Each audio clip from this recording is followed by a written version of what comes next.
Hi everyone. So this tutorial is the first one that you will have on the endocrine system. So if you didn't know what that was, I'll just explain that briefly. The endocrine system is the system of glands in the body that produce hormones that control a whole multitude of different functions in the body and various levels of things in the body. So we're going to start by just looking at what makes up an endocrine system. So there's 5 main components to the endocrine system. One is the glands. I mentioned glands a second ago. And glands can be everything from a whole organ. For instance, the pancreas is an organ, but it's also considered a gland because it produces hormones. Tissues, so groups of specialized cells can be an endocrine gland, or just a small group of cells within the body that can excrete a hormone would be called an endocrine gland. So gland is a very general term. We also then have our hormones. Hormones are just chemical messengers that the glands produce and secrete directly into the bloodstream. And they have a target somewhere else in the body. So we have to have target cells or target tissue somewhere else in the body. And in order for all of this to happen, the production and release of hormones has to be coming from a stimulus. So our nervous system or another hormone, another chemical messenger that's circulating in the body will tell a gland to produce and release its hormone. And finally, you need a fluid that's going to circulate that hormone around the body, and that would be the bloodstream in our body. So hormones never have an effect exactly where they're made. They're put into the bloodstream and they travel to their target area, and then they have their effect. So now we're going to move on to hormones and talk about hormones. Hormones are chemicals, they're molecules. They are produced by a specialized gland or group of cells and secreted directly into the bloodstream. They exert their effect on a part of the body other than where they were produced.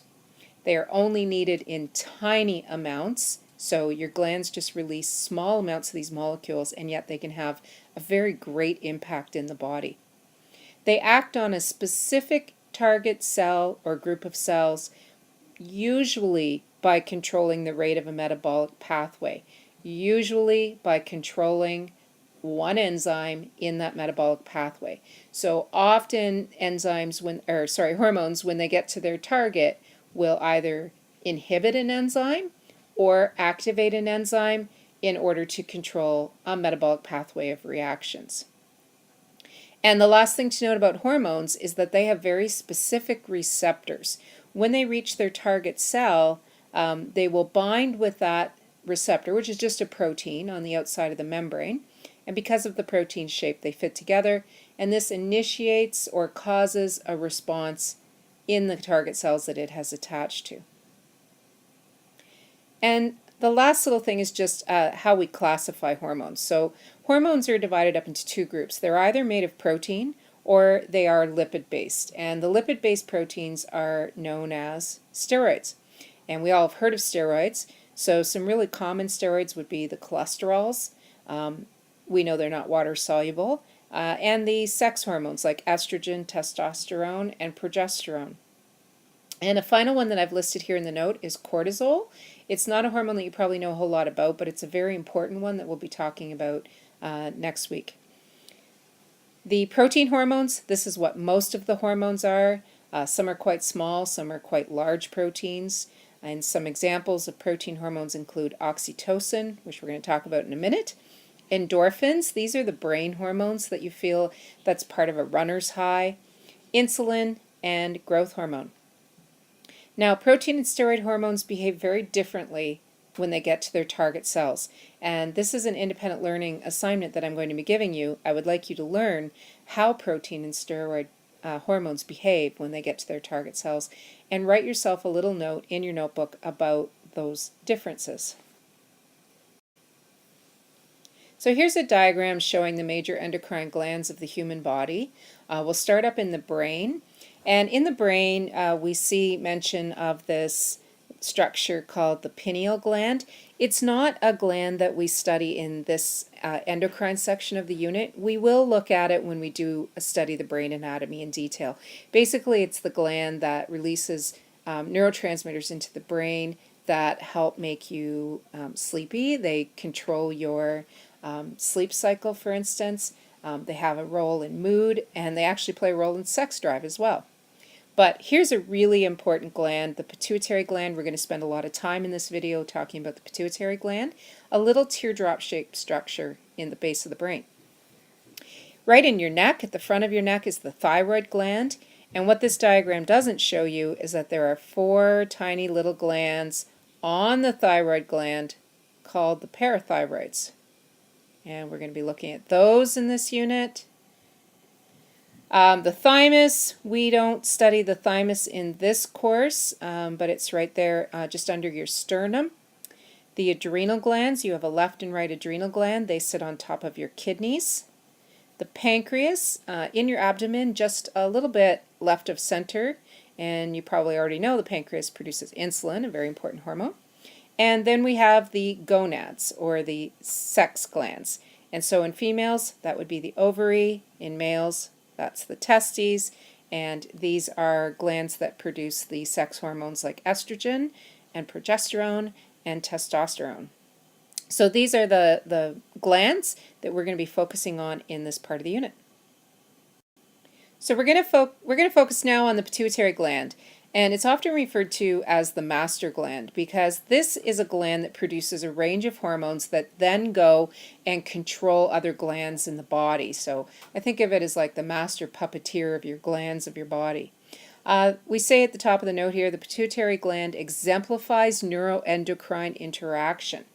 Big words. All that means is that this gland really shows how our nervous system and our endocrine systems are connected.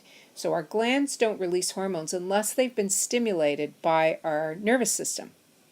Your pituitary gland is located deep inside your brain, and it's a little teardrop structure that actually hangs down from the hypothalamus. There's an MRI shot here on the screen with a red arrow pointing at the pituitary gland. It's just this tiny little structure deep inside the middle of the brain. Now, your pituitary gland is divided into 2 lobes, or 2 sections. There's the posterior lobe, so that's towards the back of your head, and the anterior lobe. That's the side of the pituitary gland that faces your face, faces the front of your head. The posterior lobe, the whole pituitary gland is attached to the hypothalamus, but the posterior lobe is actually stimulated by the hypothalamus. So we have these little tiny cells that travel down. They're not whole cells the way we know them. They're really just chemicals. They travel down a stalk from the hypothalamus to the posterior pituitary and stimulate it to release 2 hormones. So the 2 hormones that the posterior lobe produce are ADH, antidiuretic hormone, which you have already studied because it affects kidneys and water reabsorption. And the second hormone is oxytocin. And I'm going to get to what all these hormones do in a minute. The anterior lobe produces 6 hormones. 4 of them are called tropic hormones, and tropic means these are hormones that go to another gland and cause them to release a hormone. The other 2 hormones are called non-tropic hormones. This means that their target is not another gland. It'll be other tissues in the body. For example, growth hormone. Growth hormone virtually affects every cell in your body, but in particular, at puberty, growth hormone is released in large amounts, and it goes to the long bones of the body, so the bones of the arms and the legs. So the 6 hormones we're going to be looking at from the anterior pituitary are thyrotropic hormone, or TSH, adrenocorticotropic hormone, or ACTH, follicle stimulating hormone, FSH, luteinizing hormone, LH, prolactin, and growth hormone. This diagram shows how the pituitary gland is connected to the hypothalamus. And it sort of hangs down by a stalk, and this is the structure that the hypothalamus that can then release these neurosecretory cells, which, like I said, aren't really cells. They're just collections of stimulatory molecules. So I'm just going to draw on this diagram a little bit here. So here's our hypothalamus area in here. And these are these little neurosecretory cells that can travel down this stalk. So down they come. The brain has signaled, it's received some information from the body. It's sent a signal through the hypothalamus to that posterior pituitary. So here you have the posterior pituitary back here. and it receives this direct instruction from the hypothalamus. The anterior pituitary is over here, and it has all these blood vessels around it. So you don't have to know everything on here. There's a lot of anatomical terms on this picture. Obviously you don't have to know that, but this, I'm just going to change color here. This is the pituitary gland right here. Here's a chart with a lot of information about all the hormones of the pituitary glands. So we're just going to start up at the top, and we have ADH, which again you have already studied. You know about this. So ADH, coming from the posterior pituitary, targets the kidneys, sweat glands, and the circulatory system. Its effect is water balance. So this is what we release when we have high blood osmotic pressure. And we need to dilute our blood down. This causes an increase in water reabsorption at the kidneys. This next one, OT, that stands for oxytocin. Oxytocin is part of the female reproductive system. This is a hormone that is triggered or is released at the time of childbirth. It causes uterine contractions, so that's going to help push the baby out. Some oxytocin is also released during the milk production part after the child is born, but prolactin is the big one you're going to see in a minute that is involved in milk production. So moving down to the anterior pituitary hormones, we have LH and FSH. These are both part of our reproductive system, and we're going to be studying these in detail. But LH, its target is the testes in males and the ovaries in females, and it helps to stimulate production of some of the other sex hormones. FSH, or follicle stimulating hormone, also goes to the testes and helps them make sperm, and it also causes the maturation or the ripening of one egg in the ovaries each menstrual cycle. Next is TSH. This is thyrotropic hormone, or as I learned it, it was thyroid stimulating hormone, and I like that name better because that tells me this is a hormone that stimulates the thyroid gland. That's exactly what it does. So it goes to the thyroid gland and it stimulates it to release its hormones. Prolactin, I mentioned this a minute ago, prolactin is the milk production hormone. So a woman will only produce prolactin and release it if she's lactating. So if she's had a baby and she's nursing that baby, prolactin goes to the mammary glands and it causes milk production. Oxytocin causes the milk to come down to the nipple when the baby starts to suckle. Growth hormone. So growth hormone is one of these non-tropic hormones. It goes to all the cells of the body. Its primary target is liver, bone, and muscles, and it's going to cause growth. So it's going to cause increased cell division and increase in size. And finally we have ACTH. It's a short name if you just look at the letters, but its long form name is adrenal corticotropic hormone. You can take that name and really break it down to figure out what this does.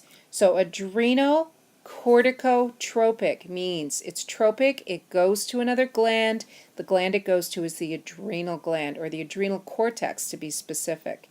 And it causes the adrenal cortex of the adrenal glands to release the hormones that it makes. And it's a variety of different types of hormones that come from there. So you're going to be studying this in detail later on, but there are several different hormones that come from there. So you're being provided this table. Yours is going to look a little nicer than this. This didn't paste in all that well. But you're going to have this table on colored paper that you can complete as we study the hormones. So you have now studied the posterior and the anterior pituitary hormones. You can go ahead and fill them in here. Write in what their target cells are, or their target organ, and what's their action when they get there. There's a lot of information going into this table, and you're going to try to learn it as best you can. It's a lot of memorization, but the better you fill out this table, the better a study tool you have for later on when we get closer to a test date. So that's it for this video. Read your book, and you can look up these hormones online to get more information, but that's about it for now. We will be looking at the thyroid, parathyroid, pancreas, adrenal cortex, and adrenal medulla in future lessons.